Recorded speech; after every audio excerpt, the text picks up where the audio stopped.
Welcome to the Fantasy NBA Today Week Ahead Show presented by FanDuel.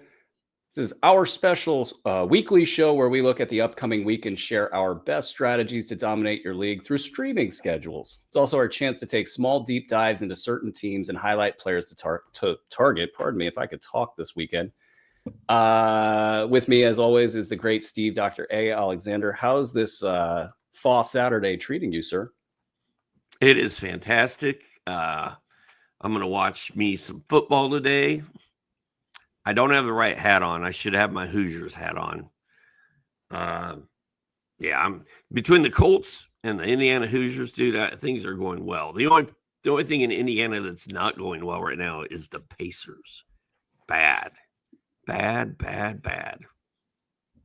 Yeah, it ain't so great there, but you know what? Things can always turn around. And we here at Sports Ethos, we want to help navigate you through all of it. You know, if they turn around, we want you to ride that wave. And with this show, what we want you to do is surf the streaming schedule and just get the most games played that you can. Or if you're in a roto league or whatever kind of league you're in, just so you kind of know how things are going to go this upcoming week.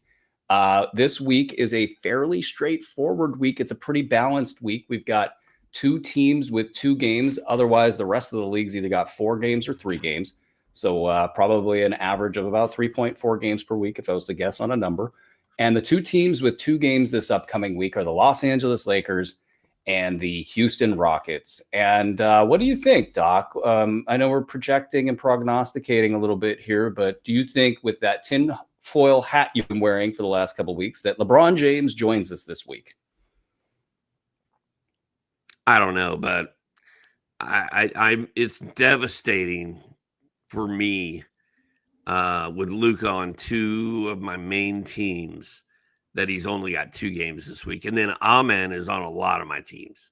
He's only got 2 games this week. So I'm all tore up about that. Will LeBron be back for one of these games? I'm going to say yes. I mean, it's a good time to get back into the action. Play a game, rest, play a game, rest. Use it as a stepping stone for getting right back up on the court. And quick follow-up there. What do you think about LeBron for the rest of the season? Do you think he's going to be resting? Like, is he a back-to-back rest guy? Or do you think he just kind of says, all right, I'm back and just going to go sort of normally like a LeBron James would go? I didn't really pay that much attention to the tweet that I saw, but it said essentially LeBron's excited and energized and ready to ball out. I think he's gonna get in there and go. I think he's gonna miss an occasional game, but as long as he doesn't aggravate that injury and he's just normal wear and tear, I think he's going to play a lot. I think he's going to play well. He's excited. Yeah, I mean, look, he's a guy that's used to having everything be all about him in the league. That might have stopped like the last season or 2, and he's probably thinking legacy, and he's probably thinking like, nobody's talking about me anymore. I'm not even in charge of my own team. It's that other guy. And at the same time, it puts him in a really nice spot. Like, I think expectations are low for him. He can come in and play super hard, get kind of the narrative back on his side. He can start to play some of those Iron Man angles again and get back, probably this season and one more next season and end on a high note and theoretically join another super team and theoretically get another championship. I'm actually, very curious to see how does this work. Like, you got LeBron and Anthony Davis out there just kind of floating around as potential targets for a team. Giannis as well. And could he possibly get another one on the way out the door? No other takes on Houston, but the Los Angeles side, like Luka a little banged up, and Austin Reeves a little banged up. This gives it all a little bit of breathing room. I think it's good for all parties involved, despite the low game count. And the other side of the equation, you have the back-to-backs, which you've got 4 teams with 2 back-to-backs: Dallas, Chicago, Clippers, New Orleans. Let's start there. being that there's more games on this schedule, what do you think of? Let's start in Dallas. Is there an obvious player that you faded heading into the season that you think might be subject to some back-to-back penalty here? Well, does Anthony Davis even play basketball anymore? Like, is he allowed to play for Dallas? Like, what is happening? We could find out prior to this show in a time warp of certain things happening where we record early, but also we might find out this weekend if he plays basketball, and we might find out next week if he plays basketball. There's got to be a doctor out there that can prove that he's not going to get hurt on the basketball court. If you're new owner Patrick Dumont. Well, Anthony Davis, obviously. Klay Thompson could be in some jeopardy here. But the rest of them, PJ Washington, maybe. Derek Lively just came back, so he could possibly be Derek Lively shelved. might only play two of those. But what if Anthony Davis isn't back and Daniel Gafford can't run up and down the floor? And Lively might be thrown out there for 4 games that week. Yeah. What about Chicago? Are you concerned about like Giddey, Kobe White? I know we talked about them a little bit yesterday, but that's got to be some time off there, right? They're both coming off injuries, and they go back to back. What, Sunday and Monday and Friday and Saturday? I think. I think there's a couple missed games for both of those guys, and possibly Vooch, because Vooch ain't a spring chicken, and Vooch probably doesn't need to be playing a lot of back-to-backs. In November. He's a guy that has racked up some games played in the past, so I feel safer with him than most older players that deserve a rest in November. In Dallas, if you start to see all these guys out, I think you got to look heavily at Najee Marshall, Max Christie, Brandon Williams. We've been talking about a lot. These players might have rest of season potential, so I think you're watching them closely one way or another. And the fact that they have the 2 back-to-backs implies that they have a nice schedule this week, so that's good there. And then Chicago, Kevin Huerter, Trey Jones, these 2 guys are they've been great all season long. And if somebody drops them early, grab them. I think, because not only do they have some rest of season potential, but they also have a great potential for this upcoming week. And we'll probably hit on some of these teams later. The Clippers, this has got to be bad news for Kawhi Leonard. Yeah. He's not back, but. Yes. James Harden is not immune to sitting out one of these games, I would think. Possibly, maybe. Zubac could get a night off. I don't know. We'll see. We're going to find out. New Orleans is the last team with a back-to-back. So Zion, if he somehow gets on the floor, that's a joke. All of it's a joke. The Derek Queen stuff. Sadiq Bey. Derek Queen. Jeremiah Fears. This back end of the New Orleans roster is very interesting right now. So it's a pretty target-rich environment for people to take games off in the back-to-backs for this upcoming week. We have 16 teams with no back-to-backs. I'm going to do my best to just sort of eyeball these teams and give you guys some good news if you have players on these teams. I think for Oklahoma City, Chet Holmgren, that's good news for him. Cleveland, I think that's good news. They've been resting players like Donovan Mitchell, and even Evan Mobley has been getting rest. I think that's good news for them. Miami would probably be good news if Bam Adebayo is up and running, for him to have a low games played schedule this upcoming week. I would say Minnesota, good news for Anthony Edwards, just in his generalized recovery. San Antonio, you're going to be pretty clear with Wemby. That'll be nice. Wemby's going to go off this week. That's beautiful. To go nuts. Yeah. That's beautiful. Why? 4 games.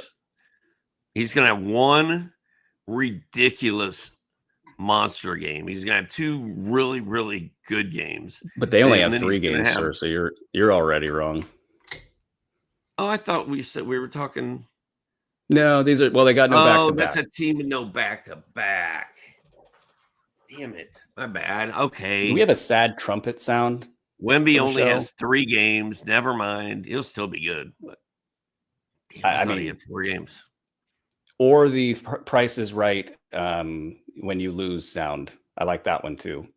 The Pacers, they have no back-to-back, so they can get back to the film room and practice. Phoenix has some players that like Grayson Allen could benefit from a light schedule. Memphis, Ja Morant, with that big-time ankle injury he has. How's he ever going to survive that one? Maybe, I could see Jalen Brunson trying to like get back early or something. A light schedule could help him. Milwaukee will help Giannis stay out of the game off discussion. And then that, I believe, is all of the news that's fit to talk about. Low traffic days for the upcoming week. Yeah, shoot. The 4-game teams, Vit Krejci and the Hawks play 4 times. Be a nice time to pick up Vit Krejci and throw him in your lineup for 4 games. Hell yeah. You know what I'm saying? Okay, what is his name? Boomhauer? Boomhauer. Boomhauer. Great show. Man. King of the Hill. Maybe got to be of a certain age, but I think they rebooted it. Let's talk low traffic days. We got Tuesday, 6 games. Thursday, 4 games. Saturday, 7 games. So your classic Tuesday, Thursday, Saturday, low traffic streaming schedule. But it's really worth pointing out, this is a very balanced week. The rest of the days have either 8 or 9 games. You probably have some back-end streaming potential on those days that, depending on your format, could become pretty relevant throughout the week here. But let's get into some of the streaming schedules that are, tearing it up. Let's go with the Philadelphia 76ers. They start the week with 3 games in 4 days, Monday, Wednesday, Thursday, 4th game being Sunday. So you get this break Friday, Saturday. Where are you starting with a streaming schedule here?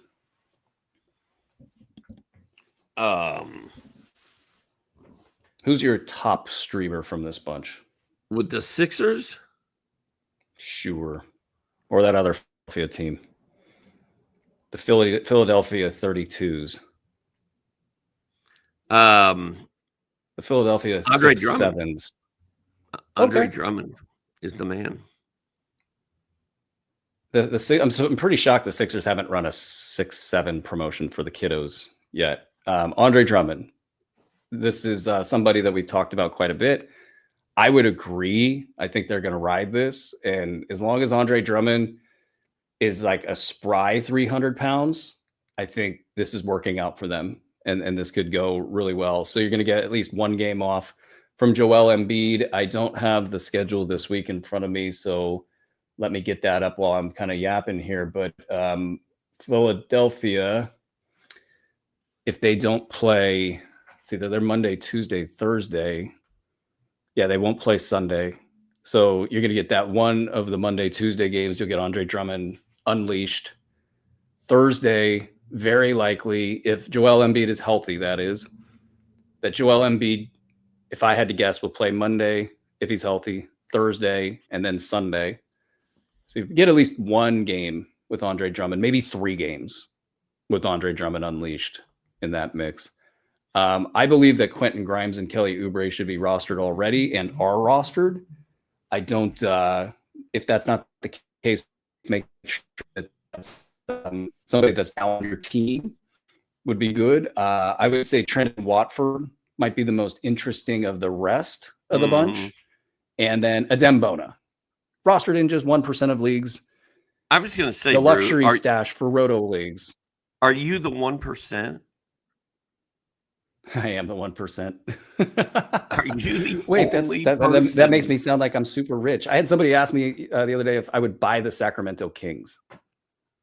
I hated to inform them that I don't have that kind of money, that it's just not going to happen.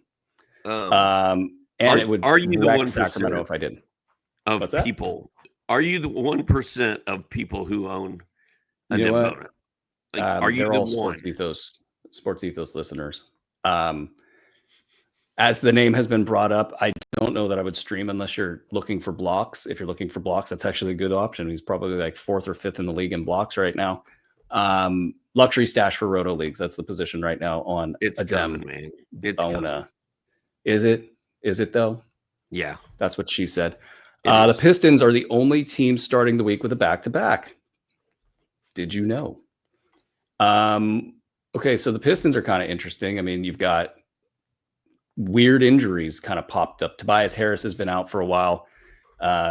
Asar Thompson played through an ankle injury in a game last week and now has missed the entire week since then. With that, and then absences for Cade Cunningham and Jalen Duren. I mean, you had a Paul Reed game for the ages the other day. That was awesome. So where do you go streaming wise to start this week off with the Detroit Pistons? Well, we've had 2 awesome games from Dennis Jenkins, and we've had 1 awesome game from Paul Reed. If Duren's out, you want Reed in your lineup. I mean, I think that's where we are now. And I'm all about. I've picked up Dennis Jenkins everywhere I could. I've got him in my lineup Monday. I've got him in my lineup Tuesday. And then if things go south on Tuesday or Monday, whatever, after that, I will let him go and move on. But if he plays well on Monday and Tuesday, man, I'm probably hanging on to Dennis Jenkins. So I'm going to be watching a lot of Dennis Jenkins film because everything I've seen has been explosive and something that can be sustainable. But I need to see more. So I'll be doing that. Both of those guys. I'm intrigued by Javonte Green. He's just as likely to do nothing as he is to kind of pop. And then Ron Holland exploded, I think, in his first game of the season. It's kind of been hit or miss since then, but Holland can play. And I'm intrigued by that guy as well. Yeah, and you might even see like Isaiah Stewart pop up on a waiver wire because of the time off and people not really kind of buying into what Isaiah Stewart's all about. So that would be a grab for me. If they're all kind of out, I also think Duncan Robinson could be a grab. You got Karis LeVert there as your classic streamer. So a lot of potential for the Detroit Pistons in that department to start your week off right. Let's move into some streamers that are starting on Tuesday. So 3 teams that play on the low traffic days. So you get your Hawks on Tuesday, Thursday, Saturday, and Sunday. Where do you start with Atlanta? They've been a little buzzy lately. Availability might be a little tight, but what are you thinking there? Well, I think Nickeil Alexander-Walker played well in his last game, had 2 steals and 2 blocks. He should be rostered. Zach Resache has been playing very well for the most part. I think he should be rostered. And then I don't see him on our list, but Vit Krejci, I mentioned him earlier. He's played so well in 3 straight games that I'm going to call him a must-add player until he cools off. You were watching that game the other night, weren't you? Mm-hmm.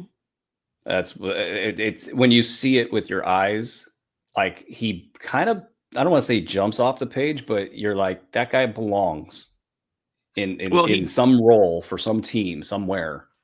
He did it once, and I was like, okay, there's the Vit Krejci game of the month. But then he did it again in the next one. I was like, okay.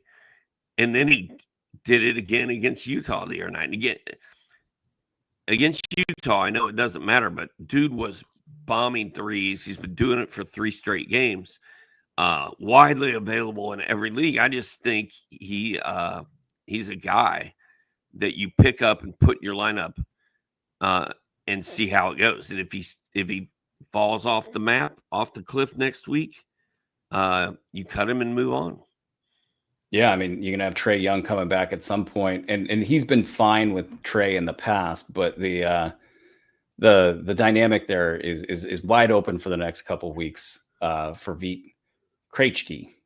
Thank you to the great Bob Rathbun for teaching me how to say that name. I also, if you're in a super deep setting, Asa Newell has got game. And he and Keaton Wallace, like down the road in some universe far away, should be decent in a fantasy league at some point. And Asa especially, I think he's going to have a future there for the Atlanta Hawks. Might not be this year, but just a name to keep an eye on. Mogay, yo. I've got Keaton Wallace on my 30 deep bench Do I need to think about plugging him in? I think you should think about dropping him and just don't ever think about this conversation. It never happened. Like, what's he doing on your bench? He's just get dead weight. Like, just drop him, dude. Let me know when you're going to do it, though, so I can be right on top of other things. I'm about not related to this discussion. I'm about to stun you again. All right. So Zachary Reese-Shea is the minutes cap is, I think, real for him. There's been too many like 20 to 24 minute games. There was this, if they wanted him to play more minutes, they could have played him in either of the games heading into the weekend. They could have played him more. They just chose not to. Quinn Snyder, when asked in a press conference about his minutes, and if he had a minute limit, literally looked at the reporter and did not move an inch. Just said, what do you think? I'm here to answer questions. Come on. We got the Magic on Tuesday and Thursday, Saturday and Sunday. So you got your low traffic days plus that extra pop for the weekend. Where are you going first? We're talking about the Magic, right? The Orlando Magic. Well, somebody probably is going to step up if Paolo Banchero continues to miss time. I think you and I both agree Anthony Black looks like the big winner here, with a dash of Tristan da Silva thrown in for good measure. I think those are the two pickups. I think Black is the guy I would target first. I don't know why that reminded me of the great spice known as Mrs. Dash, which I don't like at all. I've never heard of it. But you never heard of Mrs. Dash? You should. Oh yeah, I guess try I it. have. It's terrible. Wendell Carter Jr. is super interesting right now because everybody drafts Wendell Carter Jr. Like somebody will draft Wendell Carter Jr. every single year. And Wendell Carter Jr. will have these moments of being good. And he's been good. And his assists, as I pulled them up on the screen here, I don't know if they're higher than normal, but they're noticeable. And what I'm wondering about Wendell Carter Jr., and they're not that high in the season. I'm wondering, maybe it's just these recent games. Interesting. I'd have to dive deeper on this. But I'm curious if Wendell Carter becomes something of a split action guy for Desmond Bane, or something involving Desmond Bane to get Desmond Bane loose, because the only guys that are passing on this team are like Wendell Carter and almost like, I don't know, end of list. Jalen Suggs, Bane's passing, but and of course the big names are passing, but the knock on this team has just simply been not getting Desmond Bane involved. Yes, I have a vested interest here, but I also really think that if Wendell Carter becomes a piece that is a facilitation piece, it keeps him from going up and down the ladder so much. If he could just be a simple late round value and just call it a day, I think that's a win for Wendell Carter. I doubt he's floating around, though. There are 33% rostership numbers staring me in the face right now. In competitive leagues, I kind of doubt Wendell Carter in a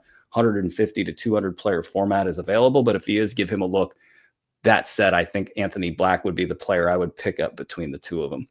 Let's get to Memphis, who plays the all just low traffic days, 3 games this week, Tuesday, Thursday, Saturday. Who do you like in Memphis, Doc? Cedric Coward is very interesting to me. I think he's rosterable. Zach Edey and Santi Aldama should probably already be rostered. But yeah, Cedric Coward and Cam Spencer, I think, are the two streamy type of guys that I like on that team. I'm waiting for Cam Spencer to kind of like do something. Seems like the opportunity is there. I'm just not seeing the minutes. Opportunities there, man, with Ja out for sure. Yeah, it's there, and that assists number for Wendell Carter did tick up over the last 4 games, 2.3 instead of 1.8 on the season. Yay, math! The Cam Spencer numbers are low, but they should theoretically have some potential to pop in a deeper streaming situation, maybe 14 to 16 team leagues there. Coward should be owned outright everywhere. That dude's a beast. He is a beast. My favorite streaming option from Memphis continues to be Jock Landale, mostly because of the consistency. It's not like great. It's in the top 150 range, but he's going to just do his thing with or without Zach Edey. I think that'll be an interesting storyline. Does Zach Edey knock Jock Landale out of being a semi-productive fantasy player for deeper formats? Jalen Wells kind of alternates between good games and bad games. Give him a look, especially if he's just played a bad game. There's a good chance a good one's coming. I think that's going to be it for that team. We got 2 teams with 3 games in 4 days. So the middle of your week is sandwiched with Tuesday, Wednesday, Friday action. One of those teams is the Portland Trailblazers. This team's been pretty straightforward this season, but is there anybody that's kind of wiggled their way loose into streamer territory? They should be rostered everywhere. It's Tumani Kamara and Jeremy Grant. The rest of the available guys in Portland are just not doing much. So, yeah, I don't think I could take a chance on any of them. Not a single streamer there. Golden State.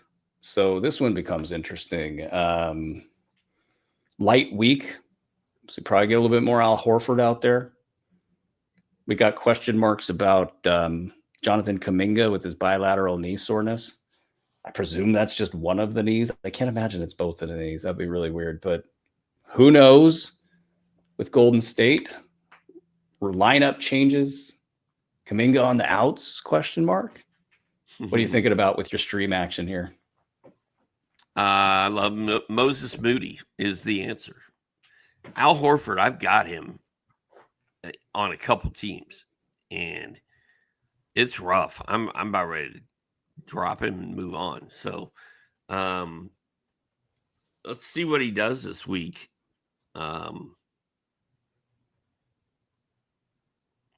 So you sound painfully upset with Al Horford.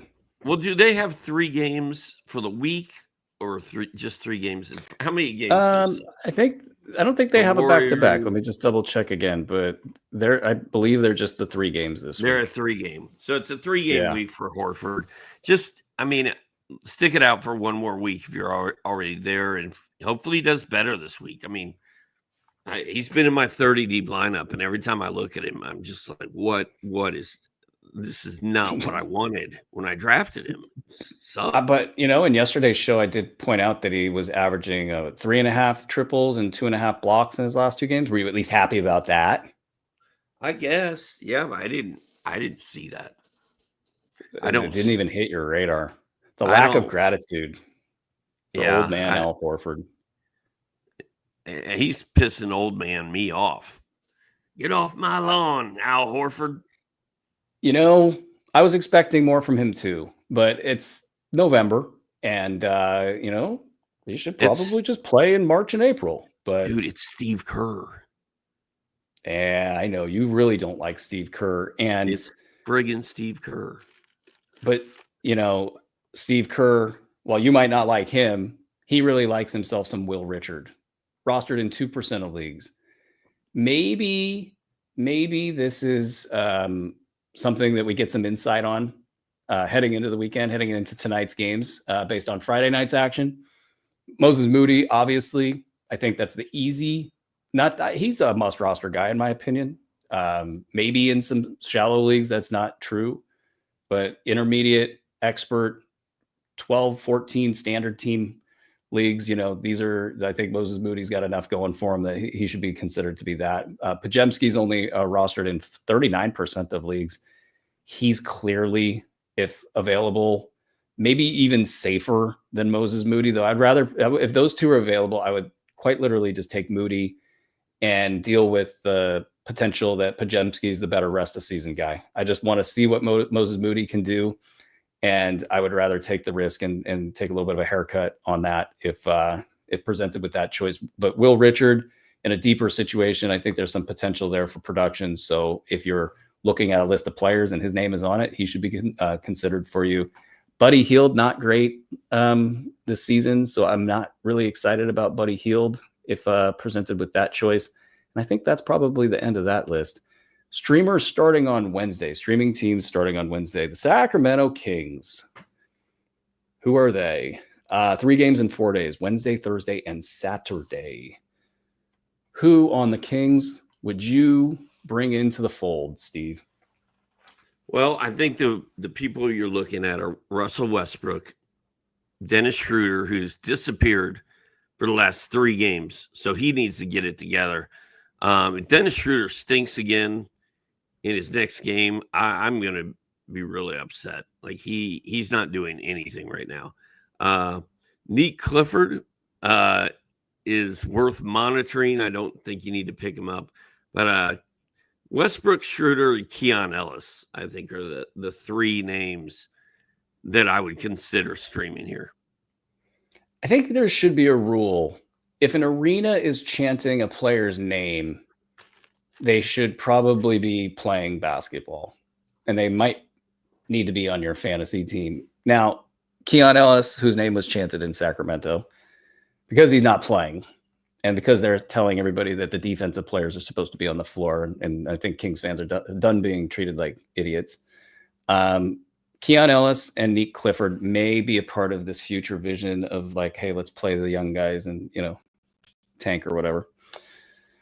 So if that happens, Keon's going to go to top 75 value. The problem is in the meantime, whenever that happens, you're just going to be sitting on a luxury stash as usual. And you just got to be quick and maybe take advantage of a streaming schedule to get your number on the marker for Keon Ellis. Malik Monk low owned out there, so he would be worth a look. Schroeder, I think this Russell Westbrook thing it's screwing with Dennis Schroeder, screwing with Domantas Sabonis. And the funny part about it is Russ is just doing just fine, just doing his thing, but it's really not wise roster construction. And who would have thought in Sacramento?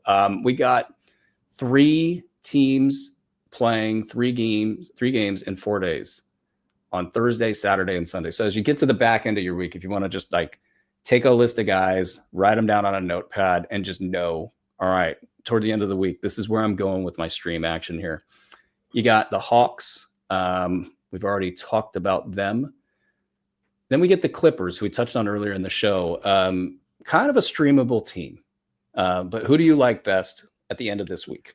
They are stream friendly, Brew. Chris Dunn, Derek Jones, Brooke Lopez, Nick Batum, Bogey Bogdanovich. I think all those guys can help you, especially when Kawhi is out and maybe somebody else is sitting. All those guys step up. I'm playing Derek Jones Jr., or I played him Friday in my FanDuel. That's how much I trust him. We'll see if he does anything or not. But yeah, I think this is one of the more stream-friendly teams out there. Yeah, I mean, the one that's interesting to me the most right now is Bogdan Bogdanovich. Can he be good? And by the way, the door is starting to just crack ever so slightly open with Bradley Beal. I don't think Bradley Beal's absence is opening up a ton. I think a healthy Bradley Beal without the hip issue, just like a perfect version of Bradley Beal at this stage in his career would have been playing like 20, 25 minutes for this team. So not just like a huge game changer there, but Bogdanovich lately, just little mini signs of life here. 20 minutes in his last game, 11 points, 3 triples, 6 assists. That one I think was not even as good as the one before. Yeah, his last 3 games, he's been inside the top 150. He's been actually closer to top 125 in 9 cat leagues. 11 points, 2.3 triples, 3 boards, 5 assists. Bogdanovich numbers. And if he's healthy, he'll fit right into that role. So I think you can get some streamer action here with some potential for some low end and somewhat, if not very risky value down the stretch. Love me some Brooke Lopez. Don't think it's happening for him right now at this stage in the season. But Derek Jones has been awesome. In fact, Derek Jones would probably be my top streamer from this team. Though the Bogdanovich potential, if I'm looking outward and looking rest of season, I go bogey here. If I'm looking for, hey, I got to win right now this week, I go Derek Jones. Let's get into, we talked about the Magic, and they've got the same schedule as the aforementioned. And then we are moving past that and into teams that have a Friday, Saturday back-to-back. And that's Dallas, Denver, Chicago, New Orleans, and Washington. So let's we've talked a lot of Dallas. Let's get out of Dallas and let's move into Denver. Who do you like for Denver as a streamer in that Friday, Saturday back-to-back? Who would you be circling? Who would make your notepad if you were trying to just hold off to the right side of your screen a little bit? These are the players I don't like now, but I might like them later. Well, I think where'd he go? Tim Hardaway seems to be contributing for Denver. I'm kind of interested in Tim Hardaway. If Jokic were to sit out a game for some reason, I think Jonas Valanciunas becomes a thing, but I don't trust him as long as Jokic is playing. And Peyton Watson needs an injury to have something good happen as well, but he's a good player. But I think Hardaway is probably the one I like best. Well, and we're going to find out between now and then if there's anything to these Christian Brown and Cam Johnson injuries. So kind of TBD there. But Tim Hardaway Jr., as he's known to do, just kind of exists and survives in that streamer range where he's perfect for a 1 or 2 game sample. And especially if there's a back-to-back, letting the vets who have really hit the season hard, they're hitting the ground running. Jamal Murray, Nikola Jokic. So that at some point, these guys might want to take a little bit of a foot off the gas pedal at minimum, if not a game off. And so we'll see how that works out. Chicago, we kind of glazed over them in the beginning of the show, but same thing, Friday, Saturday, back-to-back, probably a game off somewhere in there for, at minimum, Kobe White. I mean, maybe Josh Giddey can kind of surf his way through this thing, but I doubt it, at least at this stage of the game. What do you think about the stream action there? There's not a lot to love outside of Trey Jones. Maybe Io, maybe Jalen Smith does something, but I don't think Chicago's a very good streaming setup. I mean, a lot can happen between now and the end of the week, but looking at it just right now, it'd be Io, and that's pretty much it for me. Jalen Smith had a little bit of a hot streak. He's capable of a hot streak, and maybe you could look at it and say he's possibly by the end of the week due for another hot streak, but that's a lot of thinking. It's a lot of thinking and maybe not a lot of payout. New Orleans, same thing, Friday, Saturday. If somehow by some act of God, Zion is playing by then, one of those games he's probably not. So who among the many here in New Orleans do you like? I would take a flyer on Herb Jones, Derek Queen, Sadiq Bey. He'd be number 1 for me. And Jose Alvarado, maybe. My number 1 would be Derek Queen for all the reasons we've talked about before. Because I just don't know what's in the box. I'll take what's in the box. Herb Jones is probably, and if I was put on a decision, if it was Herb or Derek Queen, who do you think I would take, Doc? Herb. Yep. I'm taking That's Derek sad Queen. And pathetic. I'm taking Derek Queen. At some point in time, Herb is going to be like, oh, yeah, I am a top 60 player. I forgot. How about that for analysis? That's literally what he's going to do. Hopefully him and Dyson Daniels both figure that out. I don't know if he's just like, there's too many players that have the ball in their hands and he's just like, I don't care enough to go rip it out of their hands, or what's going on with Herbert Jones. But at some point in time, he'll be a little bit better than he is right now. Queen over the rest of them for sure for me, but Bay probably, almost said bidet. How's that toilet working out for you over there, Doc? Brew, we got a funny comment in yesterday's show. Somebody said when I was talking about my brand new toilet that I had installed on Thursday, that we should have had that discussion while we were talking in the drop zone.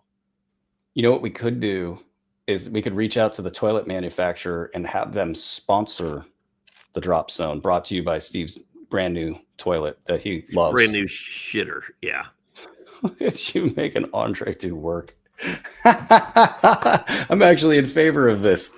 Why does he have to go cut out the customers? He might. He doesn't care. Open season. All right. We're going to go for a mature rating on this show. I don't cuss very often, but Cousin Eddie, if he calls it that, I'm going to call it that. Is that what he calls it? Well, so edgy we are here on this show. So edgy. Sadiq, I don't want to even associate I love Sadiq. The terminology with Sadiq Bey, because he's better than that. And, I'm riding Sadiq until the wheels fall off, and then I will drop him. I'm doing my best not to make a joke. Let's move it to Washington, the real toilet bowl of the United States. What do we got? We got who's your favorite streamer here? I'll let you go first.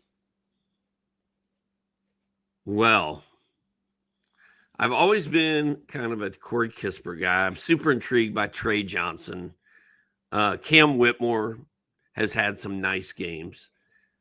I'm not messing with Chris Middleton just out of personal pride and principle. So that's it. Kispert, Whitmore, Trey Johnson. You know, you got a thing for Corey Kispert. I'm just going to throw that out there. I do. Cam Whitmore has my attention on basis of the dunk on Jalen Duren all by itself. That's a feat of athleticism that I've just happy that I have witnessed. Trey Johnson for me is to me the clear target for me. I want to have shares of Trey Johnson, and I want them as much as possible. Not kind of like over the top. I got to drop anybody on my team for him. It's just there's a top 75 player in here, and that time will be like February, March, and April. So I'm just prepping for that, and I want to try to accumulate Trey Johnson in as many places that make sense as possible. Bub Carrington would be another name as a kind of a live fire option in a 1-game sample. And I'm curious who Washington plays. I'm going to go to the Sports Ethos streaming schedule right now. And it's inside of the FantasyPass. And I'm going to grab that while we're talking so I can know who the opponent is for those 2 games. If that doesn't pop up in the chat next to Andre, he's like strangely he's got the 12-year-old humor going today. And this is very not like you, Andre. Very not like you. If only y'all could see the chat and what I'm looking at right now. Let's get to the teams that play. One more. Oh boy, it's not like there's a bunch of teams. Do you have a date? Do you have a date at Johnny B's? I got to shower. I got to go play Golden Tee. I got all kinds of stuff. You got stuff to do. I know. Okay, well, let's get everybody out of here. We have a Saturday, Sunday, back-to-back. This is the Hornets. And so the Hawks, Clippers, and Magic play Thursday, Saturday, and Sunday, right? The Hawks, Clippers, and Magic. We already talked about them. Yes. So the Hornets are still on the board. The Hornets are still on the board. So when you get into the end of the weekend, it's like, oh man, I got to win my matchup. You get one of the best streaming teams in basketball. Though that said, your guy, Con Knipple, your new favorite player in the NBA, has moved into must-roster status. He should not be available in any league. So they're not the best streaming team anymore, but there are a couple good players. Who do you like best of the remainders? Well, Kalkbrenner is really good. I like him a lot. If he's out, you want to play Musa Diabate. I like Colin Sexton a lot on that team. I like Trey Mann a lot on that team. I'm super intrigued by Zion James. I want him to do something. I want to be able to pick him up and put him on a roster at some point, but he's not there quite yet. So Kalkbrenner, Knipple, Sexton, Diabate, Trey Mann, all those guys. The question surrounding Washington, who they played, it was Toronto and Chicago. And I don't know that tips the scales in either direction to kind of reverse back into that prior conversation about the Washington Wizards. For me in the Charlotte world, it's Moussa Diabate. And I don't know what the personal issue for Kalkbrenner was. I'm going to suspect he has had a kid. It feels like that was the thing. No intel.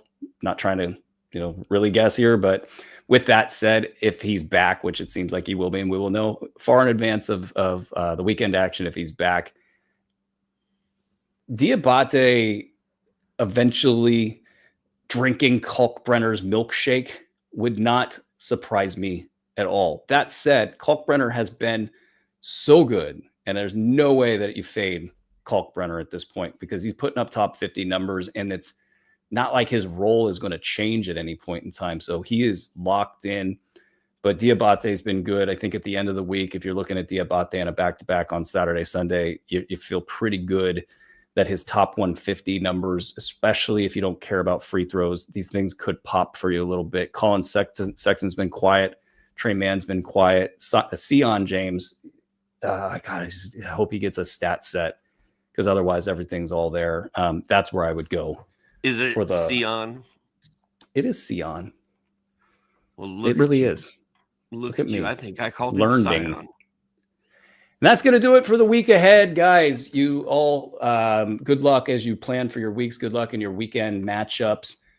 We will have a ton of content for you all throughout the weekend and leading into Monday. Make sure you're reading our cheat sheets, which are outstanding, and pristine value extract, which basically means you do the least amount of work possible and you get the maximum amount of benefit because you are an NBA Fantasy Pass subscriber. Get to the sportsethos.com website. Check out a membership. The B150 projections are built into all of our tools. So as you're making your decisions, whatever they are, add, drop, trade, whatever, you have the best data that's available out on the market today. Check out our free app. You can get that at the App Store. You can get that at Google Play. Big thank you to Andre, who is running this show blind, so to speak. He can't even talk to us at all. It's nice and quiet around here. I like it. Doc, I hope you have a great weekend. What's your big plans for the weekend, sir? Oh, boy. I'm working at the golf course on Sunday, and then I've got a couple little hospital visit things on Monday, and then after that's all over, on Monday night, they're opening up Johnny B's, which is normally closed on Monday, for all the regulars, including yours truly, to go and party and have Friendsgiving at Johnny B's on Monday. So it's like a normal night, but they just lock out anybody that might be new? Yeah, I'll just say private party, and just the locals it'll just be me and a bunch of people that I know, all my friends. Oh my God. I can't wait for the text to start rolling in at about 7:30 Pacific. That's going to be awesome. I can't wait. We'll be back with a 30-team show on Monday. Doc's going to have his Q&A on this upcoming Wednesday. We have box score breakdown going. Make sure you're just locked into every single platform. Go subscribe at YouTube. Hit the thumbs up button so it shows in your algorithm. Follow Ethos Fantasy NBA. Like, retweet, do all the things. Make sure we're popping up the algorithms. These algorithms are extraordinarily annoying, but it is actually wise for you guys to do that. Make sure you get all the content whenever you need it. That'll do it for the week ahead. Fantasy NBA Today, brought to you by FanDuel. Y'all have fun this weekend.